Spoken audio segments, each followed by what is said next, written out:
Welcome back to Classroom in the Kitchen. I'm Chef Steve Hazelton, and today we're gonna make pizza dough, all right? So we're gonna start out with 2 1/4 cups of flour. I'm gonna put that on my cutting board or on my work surface, all right? And I'm gonna put a well in there. But first thing we gotta do is activate our yeast. All right, so we've got our water. Warm water right at between 105 degrees and 115 degrees to activate it. And I have a dry yeast today, all right? We're putting in a tablespoon of dry yeast. And while we stir that up, we're gonna go ahead and add our teaspoon of sugar. And our sugar is actually gonna feed the yeast, okay? The yeast loves sugar. So we add the sugar to the yeast. We've got our 1.5 cups of flour, and then I'm gonna add 2 tablespoons of oil to that and a teaspoon of salt. And I'm gonna sprinkle around in my flour and my oil. All right, and our yeast is activating, and you see it's been about 5 minutes now, and our yeast is really starting to get frothy and build up. You can see the bubbles on the yeast. That's activated, the yeast are going crazy. Little animals eating all that sugar up. So we're gonna combine the rest of our wet ingredients with our dry ingredients right here on our cutting board, and we're gonna mix them all together. I'm gonna start like that, start incorporating some flour into that.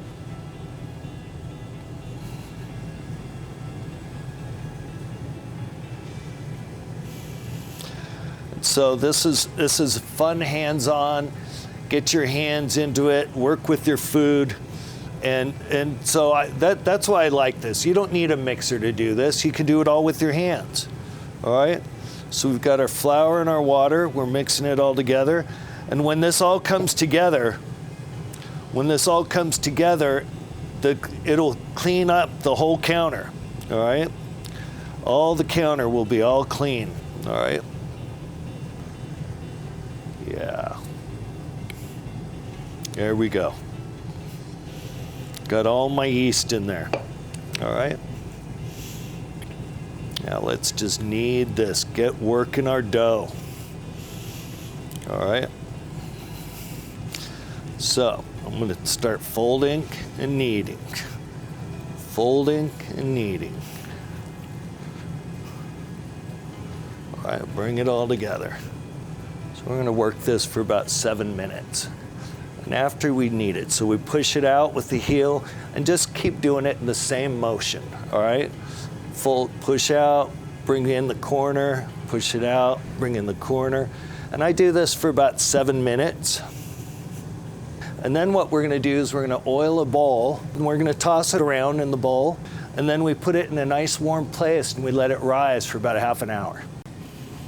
So here's my oil. I'm going to add it to the bowl, swirl it around, and then I'm going to throw my dough ball in there, and then I'm just going to let it flop around so the whole thing's covered. So I'm going to cover it in plastic and leave it in a nice warm place until it's double in size. It's going to take about an hour. All right, so it's doubled in size, and you can see that this is punching it down right here. So this is our dough, punch down. And at this point, you can take your dough and you can put it in your freezer and keep it for up to a month, couple months, or you could go ahead and let it sit in your refrigerator. So I like to, what I recommend is leaving it in your refrigerator for 2 days after it's proofed and after you get it out. So you've punched down your dough, and this is a beautiful dough, all right? All right, this dough right here is gonna make 1 large pizza, like 16-inch pizza, because this is about a pound of dough. So if it's a 2-pound dough, you're gonna get a lot larger pizza. You get two 16-inch pizzas. All right, if it was 12 ounces of dough, you could get a 12-inch pizza. 10 ounces of dough, a 10-inch pizza. All right, 8 ounces of dough is an 8-inch pizza, like your personal size pizza. All right, so this dough I'm gonna go ahead and wrap up in plastic,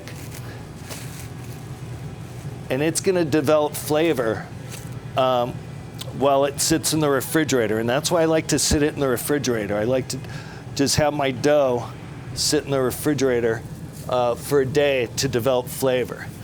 All right, and I'm just gonna roll it into a ball. Nice ball like that. Put it right in my plastic wrap. Right? All right, so this is our little dough ball that we did.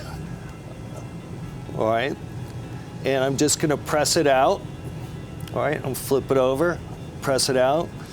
And then, so what I'm gonna do is I'm gonna make a little crust, all right? So I'm gonna start pulling the dough real quick. And I'm pulling the dough, getting it to go longer, a little bigger.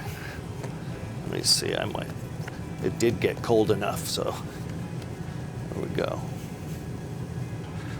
So I'm pushing it out, getting my crust built up right there. All right, now start pulling my dough. Once I go around, so you got to make sure you go all the way around so you get a circle. And then once you get your circle, you can start tossing it around in your hand. And then as you do that, it'll start getting a little bigger, a little bigger, a little bigger. And you're just catching it with the back of your hand. All right. All right, and that's about the size we want it right there. And so whenever you're putting your toppings on the pie and starting with your sauce, all right, you're gonna put your sauce right in the middle of the pie, all right? So it goes right in the middle of the pie, and then using your ladle, and I didn't dump it all out, but using your ladle, you go around in a circle and you just keep pushing it out a little bit further and a little bit further. And on your pizzas, you want enough sauce, but not too much, all right? So, and then I can take whatever's left in my ladle, push that out. And you need to make sure you don't get it on your crust, all right? Because you don't need it on your crust, all right? Enough sauce, but not too much. And that's enough sauce right there. And so I think there's probably a little too much right there. I'll scoop a little bit off, all right, to keep the sauce right there. All right, now on this pie, we're gonna do some ricotta, all right? And we're just gonna go around and put a little dollop, all right, for each slice. And then I'm also gonna put on this pizza, all right, there you go. I'm gonna put on some roasted garlic cloves, all right? This is garlic confit. I'll put a little garlic here and there. So this garlic has been slow roasted or poached, and it will melt like butter, all right? It's just really soft, all right? So this I put in the oven at about 350 and let it go, and I oiled it, whole heads, and then let it roast, all right? Another way is to put it in some oil and slow poach it, all right, in oil. All right, so we've got some garlic cloves on there, which are also very healthy. Then we're gonna put a little bit of basil on there, or pesto, basil pesto. So a little bit of flavor, basil flavor on there. I think I need a little bit more ricotta right in the middle. There we go.